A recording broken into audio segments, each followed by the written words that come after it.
This happened about a year ago now. I am a college student and I was basically forced to move out on my own, which I didn't mind, but that meant finding a new roommate, which can be a daunting and scary experience. I've had a few weird encounters, but I think this one takes the cake. I posted on Craigslist looking for a bedroom in a shared house or apartment for $300 or less, and on my ad I had mentioned, please no phone calls, only texts or email, because I find being on the phone with someone I haven't had a chance to size up a really uncomfortable situation. I'm just an awkward person, I guess. Anyway, I get a call from a dude who clearly didn't read the no calls part, which I mentioned because this type of phone call was exactly the reason I don't like to talk to strangers on the phone. At first, he was just pleasant and normal, told me he had a room available and relevant information like that. We started to talk about when and where we'd meet up, and he started going on tangents about random stuff. I'm a combination of too interested in deep conversation and too awkward to end the call when it started to get weird. So this call went on for about 2 hours and we talked about the meaning of life and all kinds of weird shit. Honestly, this should have been the red flag and I shouldn't have met him, and of course I also should have grown a pair and told him I needed to leave. So he wants me to meet him at his place and show me the room. I've since learned that you should really insist on meeting in public first. I got to his neighborhood and it was run down on a level that made the ghetto I grew up in look nice. Saggy front porches, hot cracked concrete, sad people with old beat up Lincolns. You get the picture. His house blended right in. The yard was seriously overgrown and the front door didn't even work. So I went around the back, and just looking at the guy standing in the doorway and seeing the kitchen behind him was enough to make me realize I really just wanted to leave. There's no way in hell. The guy in the doorway was a man with a sort of clown-style afro. He was leaning on a cane on his right side, his eyes looked crazy, and the house smelled musty from 10 feet away. Again, I'm a coward, so instead of trusting my gut, I go inside and I'm polite, thinking, it's okay, it'll be over in 20 minutes and I can get the fuck out. I don't know what made me think this man, who had a 2-hour conversation with me on the phone about life and philosophy, would let me get away that easily. He took me up a flight of creaky steps into a small bedroom with no door and a mattress on the floor. I thought, no way in hell would I live with a 40-something-year-old man and have no door on my bedroom. But it was a moot point because my mind was made up before I even saw the room. I wouldn't have lived there for free, let alone for $200 a month. Things got weird. He tried to hold me hostage with conversation again.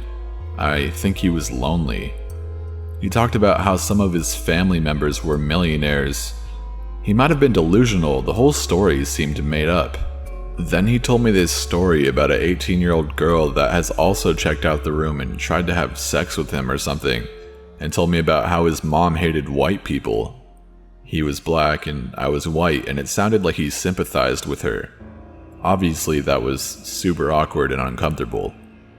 Eventually I was able to find a break in conversation and plucked up the courage to make up an excuse to leave.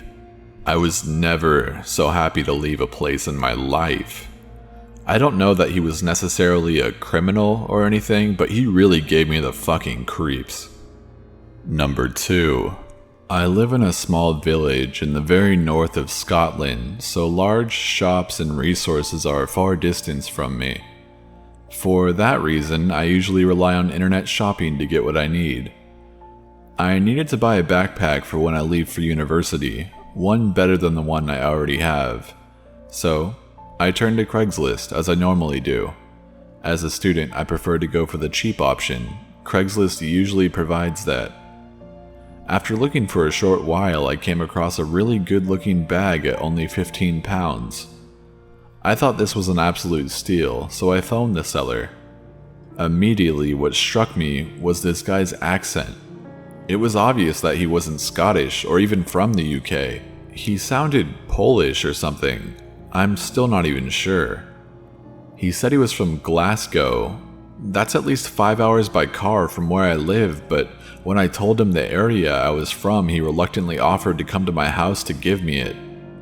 This all seemed strange, being that the sale was only for £15.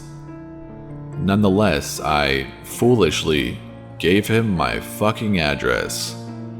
He said he'd drop by later on that day, skipping forward about 7 hours to like 10 p.m. I was thinking that he wasn't going to come, but at around 10:20, there was a guy at the door. Surprised that it was so late, I looked out the window to see the front door, just to be sure. And sure enough, it was a young guy standing with a backpack in his hand. Slightly relieved that it wasn't a robber, I went to the door and opened it up. It was the guy on the phone for sure, the accent confirmed it. He said, "Hey, here it is." I smiled and took out my wallet, taking out £30 because of the trouble he went to come here and the condition of the bag. He smiled and opened his arms as if he wanted a hug. Being a gay guy, I rarely turned down a hug and just assumed it was a cultural thing, so I hugged him and he left. I was still so confused that he came all this way just for £15, but I didn't find it overly strange. And boy was I wrong. At around midnight, I was finishing another episode of 24 and was ready to go to bed. From outside the house, I heard a car door shut, which was really weird for this time of the night, and in my area, the nearest house is like a quarter-mile away and I rarely see the people that even live there. I paused the TV and went over to the window to see who it was. I recognized the car as being the green sedan that the guy had, but he wasn't there. No one was. It was at that point when I heard the back gate opening. I fucking nearly shit myself. I ran quietly to the kitchen where the back door is, staying low to avoid whoever it was from seeing me from the kitchen window. I usually don't lock both doors till I go to bed, so both were still unlocked. I grabbed the keys from the counter and quickly locked the door. As I did, I see a security light turning on in the back garden. It's a motion sensor that turns it on. I looked up to see that it was him again. He had a creepy smile on his face with no teeth showing. Just a smile. I stood up and shouted, "Whoa dude, what the fuck are you doing back here?" He said nothing and just smiled, looking directly at me. I found myself just staring at him until the situation actually kicked in and I took the keys from the back door, then bolted to the front door to lock it. About halfway to the front door, I heard a window smash in the kitchen. My stomach ached at the fact that he's probably making his way into my house. I made a turn to go up the stairs towards the bathroom so I could lock myself in there. When I was in the bathroom, I heard him stumbling and broken glass falling to the floor. He was in my house. I pulled my phone out of my pocket and quickly dialed 999, told them of the situation as fast as I could, and they said they'll get the officers out to me as fast as possible. The police station was just up from my village, so I knew someone would get there generally quick.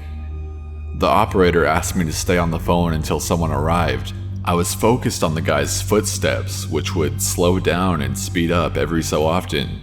He eventually walked upstairs and tried to open the bathroom door. When he realized it was locked, he said, "Ah, I know you're in there, Cameron." Hearing him say my name made my stomach churn. I screamed, "The police are coming, just back the fuck off, man." After saying that, he started to kick the door. I backed up against it with more strength than I knew I even had. Then in the distance, I heard the sirens and the blue lights reflecting from the bathroom windows. He continued to kick the door, but then I heard the car doors open outside and fast footsteps. I heard the front door open and then someone shout, "Police, drop the knife." Again, I felt sick knowing he even had a knife. It sounded as if he started running back downstairs, and then I heard a taser go off and the guy scream. And then I heard a thump. They eventually arrested him. I have pressed charges, but the fact is, he won't get any more than 7 months in jail. After that, he will be free to come right back. I am now trying to sell my house to get out of here as fast as possible. Number 3. Hi, my name is Tom and I live in the St. Louis area, and this is a horror story about something that happened to me that almost fucked up my life forever.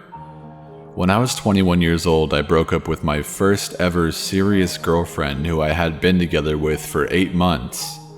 Needless to say, I was devastated. I fell into a deep depression and I began abusing painkillers and Xanax really heavily. I also began looking for any girl I could find to rebound with. I ended up looking on the personal section on Craigslist and I found an ad for a girl named Stephanie. I began talking to her and we arranged to meet up. To make a long story short, we had sex and decided to make it a regular thing. She was an older lady, about 35 and a bigger girl, but she had her own apartment and enough money to keep me loaded on as much drugs and alcohol as I wanted.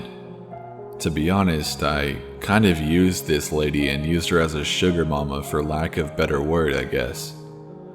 After a while, she grew really attached to me and started to want a more serious relationship. Eventually, she started dropping hints about wanting to get married. She said she wanted to do this to help me out so she could get me on her insurance so I can get help for my drug and alcohol problem, which I refused to consider.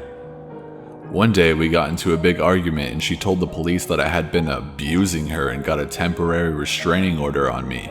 A week after she did this, she called me crying her eyes out, saying, "Please forgive me, I love you," and all this other stuff, and said she wanted to come pick me up to buy some dope and alcohol and get me something to eat, and being the addict I am, I of course accepted.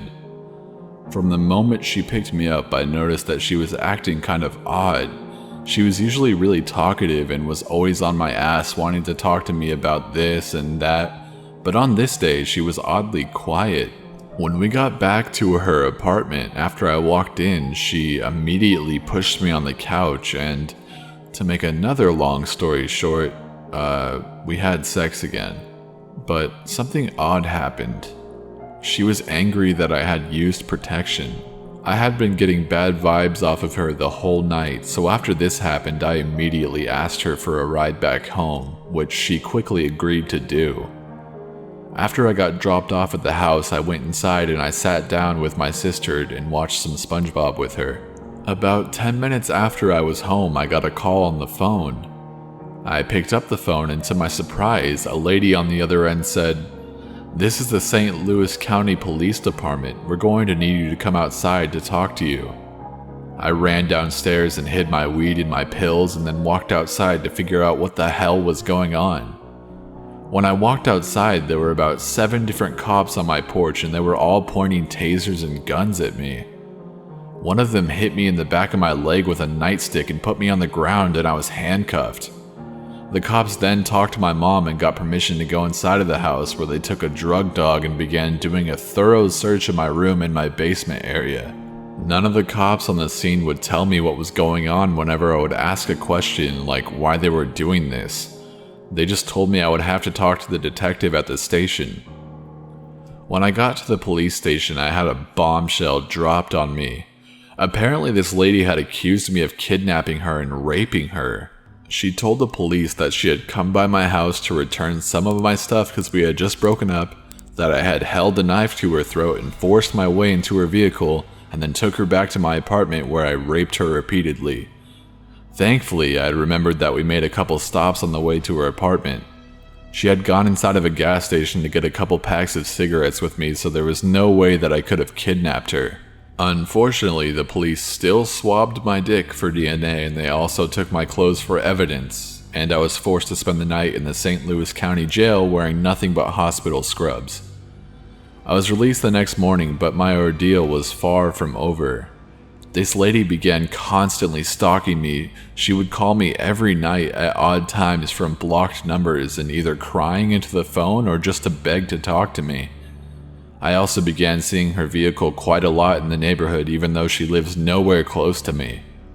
I called the police about this a couple times, but they didn't really seem to care. They just told me I would have to get a restraining order on her in order to make her stop. I wanted nothing to do with the court system though, because I have a criminal record and I just decided to ignore her and hope that the problem would go away. After a couple months, she finally did stop bothering me as much. However, to this day, sometimes I get calls at 2 or 3 in the morning from blocked numbers. And of course, every new girlfriend I get, she messages them on Facebook and tells them about how I raped her. Moral of this story, be careful who you meet online, whether you're a guy or a girl. All it takes is one crazy person to completely ruin your life.